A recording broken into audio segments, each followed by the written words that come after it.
This may be the only S2000 CR with a soft top. You're gonna see it at the same time we do.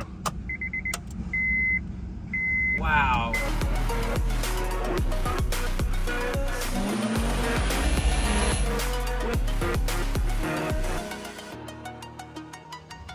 This car came all the way from Ohio, so the lady contacted us and said, my husband bought this brand new. It basically has the delivery miles.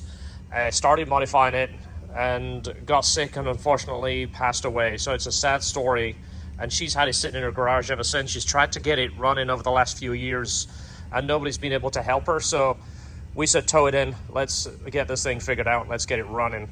The first generation Kraftwerks kit, if you've never seen one before, the supercharger was buried down there by the exhaust manifold, and it used to just get cooked. I did one of the very first ones, didn't like it at all. I kind of made it apparent that I didn't like it, and the certain people that could have helped us be a dealer for them decided they didn't want us to be a dealer and give it to our competition because I was truthful. I don't like it. I still don't like it. So to get this car running, we're going to completely remove all this aftermarket stuff. This is a CR. It doesn't need any of this stuff on it, especially as low mileage as it is. You're going to be blown away when I show you the mileage. Somebody has put a convertible top on it. It is a Honda top, and it's a blue one, which was a limited time color. It's not available anymore. But the CR never came with a convertible top. Somebody's put it in there, and they've kind of wired it just on the toggle switch. It has the factory roof switch, but it doesn't operate correctly. You've got to put the windows down manually and then manually operate the top. All the plastics were put back in. As you see, it's got Alcantara covering on the dash and on the back center armrest, on the handles. I mean, it's a really interesting build right here. Our job is to get it running. We're not modifying it as such, we're getting it running. Well, this never worked from the get-go, so we're taking this completely off, putting it in a box and sending it back home with the car when it runs. It's got RC injectors, which are probably about as old as me. It has this over here, which we're thinking is a resistor box. It's the right plug and the right color for the first early resistor boxes, which is what those injectors needed. To give you an idea how old this build is. Nobody uses those anymore. Nobody uses resistor boxes, so we're going to have to find out what happened to the wiring, take this wiring apart, wire it back up, take all this, find the parts that are missing. It needs an oil cooler, needs a tensioner, it needs a header. It's got an aftermarket exhaust, but we'll leave that for now. Take all this stuff up. Moment of truth, you ready? You're going to see it at the same time we do. Wow. Look at that, guys, 532 miles. So that's how many miles it was when they started modifying it, then it never really ran. So that has to be the lowest mileage CR there is. That is unbelievable. The reason the car has such low miles, so they found this car in Las Vegas and it was under MSRP, a crazy price under MSRP.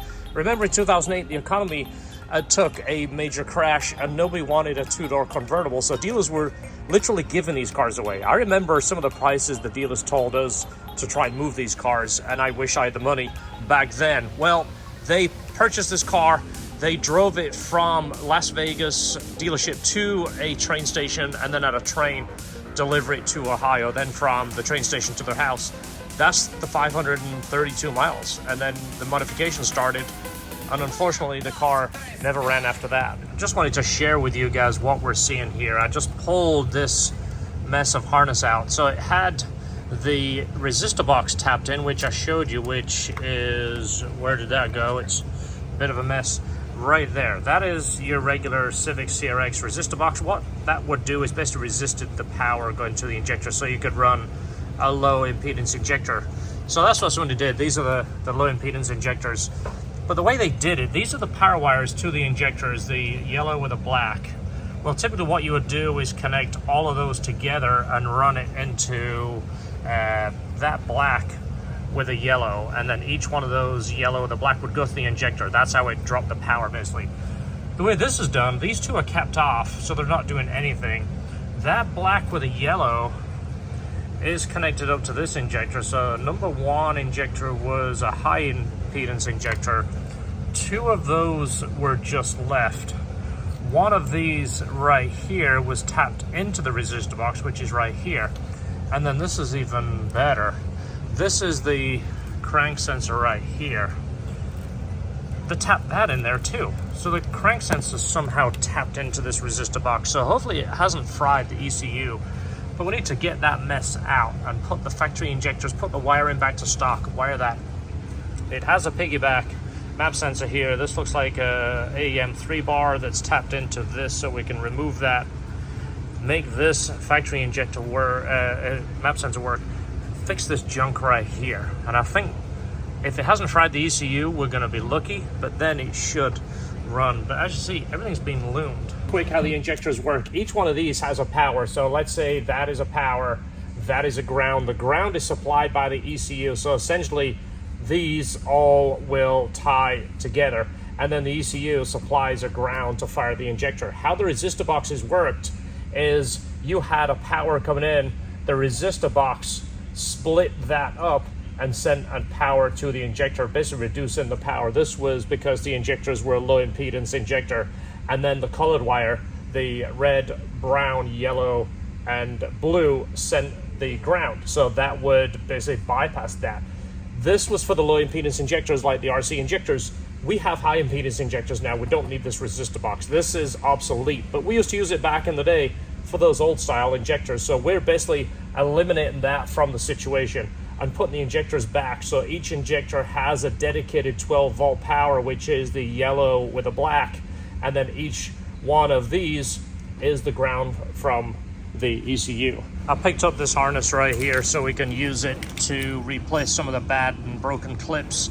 It has obviously the full set of injector clips with the factory wire and a few other sensor clips that we need, so that way we can make it as clean as we can. It's not going to have the same wrap on there because he has that loom, but we can put this on and have as much factory look as we can. How many of you guys remember these dinosaurs?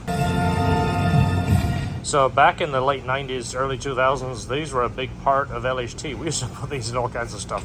RC 650s. Just double checking a nice set of injectors. These are OEM injectors we're putting in this. So it's slow, but this is the way I want to do it. Obviously the colors match up 1 through 4, and then we can lay the harness through here, make it relaxed, make the wires match the way they should be. They should. Does it have a Flash Pro back there, George? Because we're going to need that to flash it back to stock injectors. I didn't even think about that. There's also an envelope and that tube with a bunch of tape on it. Yeah, that was a big part of those early Craft Force kits. Look at that. I don't think that's going to work anymore. No. Yeah, it was a shame, but this stuff was junk. For LHT Performance. Let's see. That's you too, George. It says so on your shirt. Does it tell us do this, don't do that? Registration, do not discard. Okay. Copy of the title. Is that just in case we need to drive it? Maybe. So the wiring is put back together and it's heat shrunk. Everything is right length. So we're going to verify it works before I tape and loom all that. All the pulleys are back factory now. Some of this stuff we had to source. These pulleys, one thing to note, the paint is still on there. Look at that. None of these have really been ran. I think we're going to leave all this on. We're going to talk to the customer and see if they want to do anything with that header. It's real tight up in this heat shield. Oh yeah, see, it's completely hollowed out. We have a header if need be, but we'll see. We're going to put a brand new belt on it, obviously, and we're going to prime it because who knows how long it's been sitting. We want to build oil pressure before we let it fire up.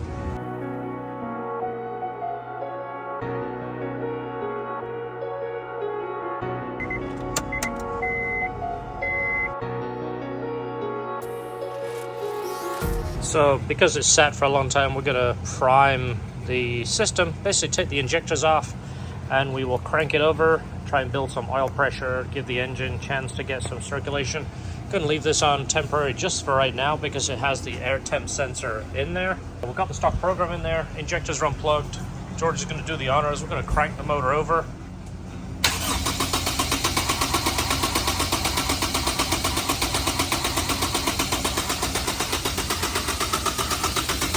First time this motor has span over in over 10 years. lights out. All right, let's put the injectors on. And let's hear it. All right. And there it is. Ready to see if it works? Yeah, I'm ready.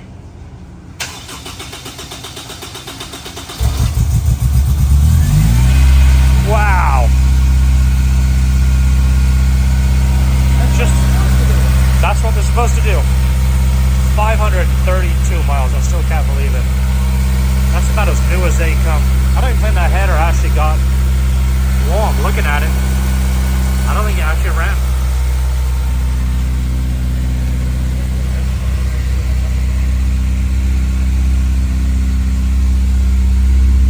Do we have any codes? Not yet.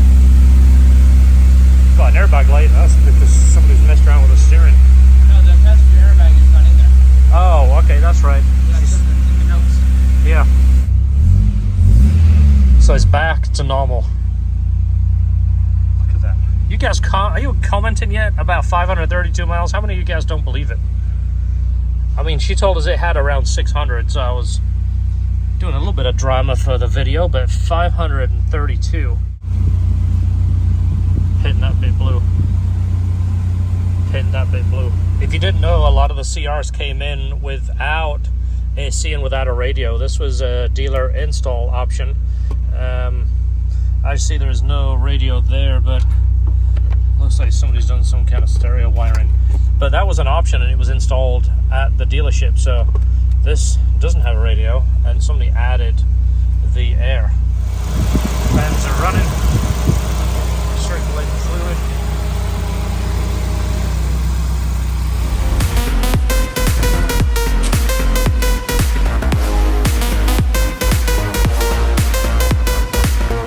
This battery is completely dead, so we've been using this one. We're going to get a brand new Honda battery. That way we know it's good.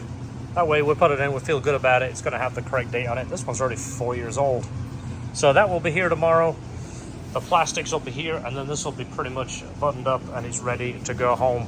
Airbox is in, new filters in. This is a used airbox, but the filter's new. And we've got all the rest of the little hoses and such. All right, we got all the plastics out of the CR. Just waiting now for the Honda parts guy to come here and bring me some plastics.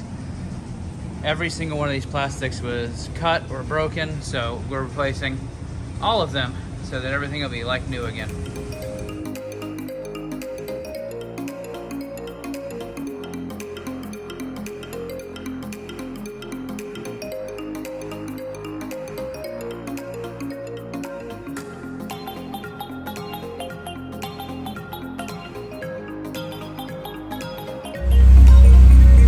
George, you might be driving the lowest mileage CR in the world right now. This is as close as I'll ever get to driving a brand new one. Yeah. I don't think I ever saw one this low mileage. That is unbelievable. You're gonna get it up to temperature and then we'll just make sure it's happy. She's gonna be driving it a long way. Yeah. Got plenty of gas in it, yeah, and the gas smelled good. I think somebody just tried to put gas in it, she said, because it smelled good. Yeah, the battery was only like a year old. So. Yeah, so somebody's been tinkering around trying to get it to work. Well, we got it to work. We are S2000 specialists. We do a lot of these, by the way. If you haven't seen our channel, check it out, lhcperformance.com, which you're already on the channel. Go through our playlist. We don't need this where we're going. Nope, lose that.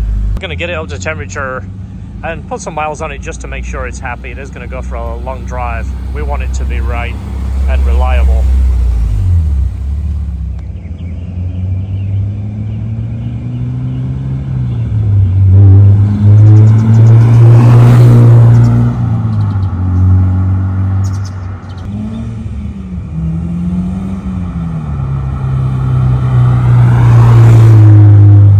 It's got 533 on it now. It's hard to tell in the video, but the car is very deep. It's got a really bad drone to it. Of course, the header rattles, the heat shield's all cut.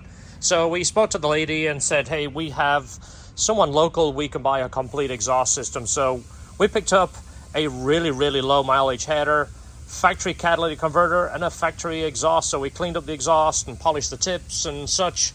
And now it's got a factory exhaust system. Sounds so much better, especially for a 1,000-mile drive home. That drone would really, really get on your nerves.